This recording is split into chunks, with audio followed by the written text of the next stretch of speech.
So we're sitting here at your home in downtown Toronto.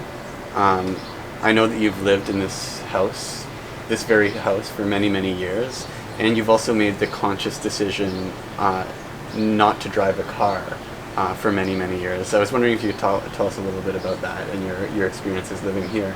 Sure.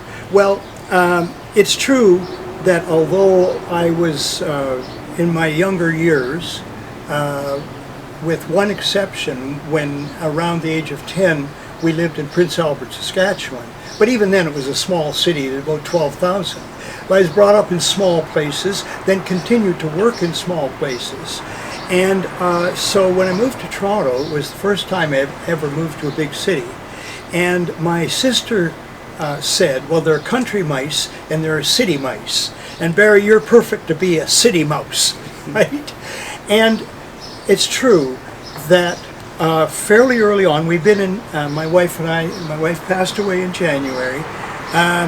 We together would have been here for 42 years in August, next month, 42 years. And before that, we lived for 10 years in Cabbagetown, also very much a city location. Now, while we lived in Cabbagetown, it came to us that we wanted to buy our own house. And that meant we needed to save. And we used to, this was really the old days, eat steak almost every day. I mean, which is bad for you, but also steak wasn't that expensive in those days. So we decided to start to eat hamburger. Still meat, right? But hamburger, in order to save to buy this house, which we eventually did on Laurier Avenue. It was our first house. And we owned it and lived there for 10 years. So during that time, I had a car, a Volkswagen. It was a 1958 Volkswagen. I graduated from Ryerson in May of '58. My aunt in Massachusetts loaned me the money to buy that car, which cost $1,200, including the Blaupunk radio.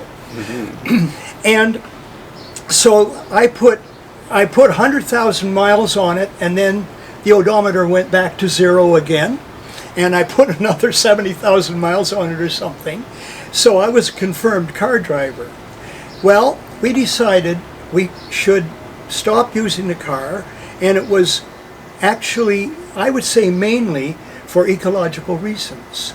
We didn't need a car, and I was already very aware, and my wife Jeannie always was very good on environmental fronts as well, that cars weren't needed if you lived downtown. But still the addiction stuck. It's hard to give up a car. And so what we decided to do was wait until the car got seriously in disrepair. And that's what we did. We were going up to ski one weekend near Huntsville at Tally Ho Inn. And we left Tally Ho Inn, I guess on Monday morning at midnight. By about 2 in the morning, I noticed the headlights were getting dimmer and dimmer and dimmer. So I knew the alternator had broken down. The battery wasn't being charged. I knew if that engine stopped, you wouldn't get it started again with that battery. So we drove right down to Toronto, drove it right into the garage where we lived then, 77 Homewood. And I went around to the front of the car and I looked right into one of the headlights, and there was this tiny orange glow. That is how low the battery was. So then I turned off the ignition, and I knew that was the last that we would ever drive that car. And true enough, shortly after, we called a wrecker. I got $15, and they towed it away. I remember watching it go. But we have not owned a car since.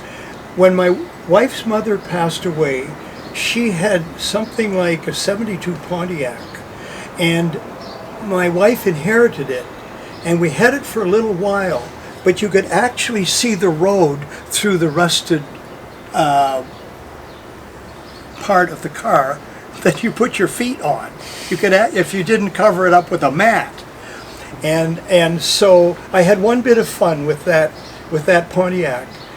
On St. Clair Avenue one day, I was driving it back to here, and my son, who at that time had a motorcycle, pulled up right beside me. And we looked at each other and smiled.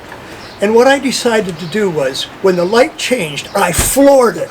And the rear wheels just burned rubber, and I took off ahead of him. And that's a joke we've enjoyed ever since, because he wasn't ready for that. But anyway, we didn't run a car for a short while again. My parents had a car, and I'm trying to remember the name of it. It was a Lemon made by a Convair, or Corvair, I think it was called a Corvair. And it was a rear engine car again. And it happened that when I was at University of Michigan, and I had a girlfriend in Flint, Michigan, and her father worked for the GM assembly plant in Michigan. And he told me directly, and he was working on this car, he said, "It's a Lemon." And sure enough, I drove that car for a couple of months in Toronto, because my parents had moved to Toronto. And at Front and Sherburne, the transmission went. Again, that car was hauled away for $15. So that's all the cars we had, truth be told, for 42 years. And I think that our whole ecological footprint has been much lower because of that. And I like to think of cars as autosaurus. You know, they really, there should be a lot fewer cars. And of course, a lot fewer planes spewing CO2 into the atmosphere. There are statistics on it. It's very, very bad. And I've also stayed away from flying, largely through the need to economize. I will be flying to Portugal next month, but I believe that'll be the first transcontinental trip in a passenger aircraft that I've taken since the mid-1990s. And so I'm aware of that. And I inherited that from my father, who way back was a supreme environmentalist. He really believed in it. He really practiced it. He used envelopes again.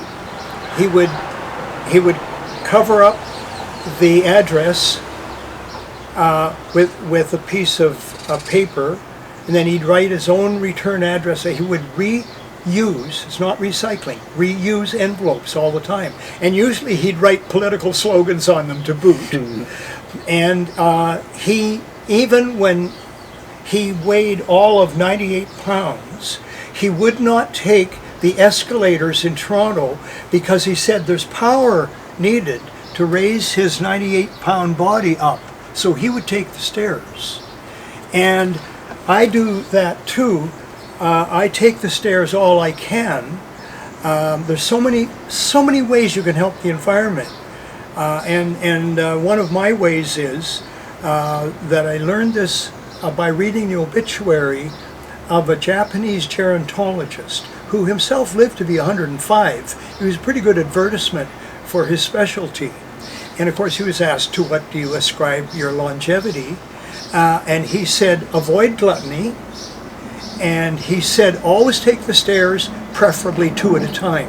And I've started to do that. I take the stairs 2 at a time almost all the time. If I'm having a coffee or something, I don't want to spill it. And so my wife and I, we have 2 composts out back, so we don't have to use the green bin hardly at all.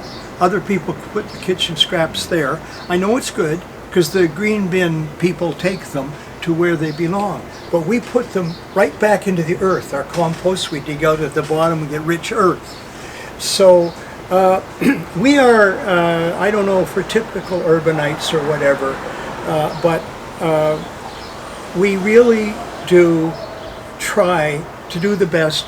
That tree got planted. They say plant trees. There's a plan to plant 1 trillion trees on Earth. That would really help to use up the carbon dioxide. So there's so many things that we can do. Now, about Toronto also, I would like to add something. I think we were talking about briefly the changes in Toronto that I've seen since 1955. One thing is, Toronto was a white city, a white-skinned city. And then it began that there were immigrants who didn't have white skin. There were many immigrants who had white skin. And we're just talking about skin color here, which does or should mean zip, nothing, right? But I must say, that I'm a bit racist in this sense. Nowadays, when I get on a subway train, and especially say if my brother from Edmonton is visiting and he's with me, I say, look at the variety of people on this car, and it's the same in all of them. There's young and old, there's gray hairs, there's brown, yellow, black, you know, and this tremendous variety. There's beards, there's no beards, there's long hair, there's dreadlocks, everything. I am so proud that Toronto is like that. And that really confirms me as a city mouse, because that's the way it should be everywhere. Toronto is the most cosmopolitan, the most multiracial city on the planet, according to the United Nations, and I'm so proud to live here on that account. And I wish that Toronto, and especially Ontario now with our new Conservative government, was much more progressive. But Toronto, like other big cities, is leading the way in environmentalism. I mean, more bike lanes, for instance. In New York City, they're an even bigger leader with environmentalism and multiculturalism. And I'm sorry that our democracy, which is based on political ridings that do not have equal numbers of people in them, so that a riding that has fewer people, it gives those fewer people a stronger vote than in a riding where there are more people.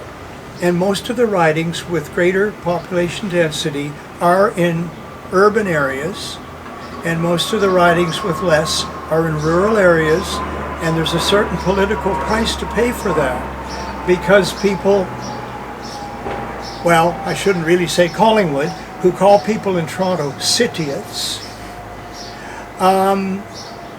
they're not as well mixed culturally and racially as we are, and that enables the bad racism. I'm one who has good racism, right? Many races, that's my racism. And there's still too much of the old racism.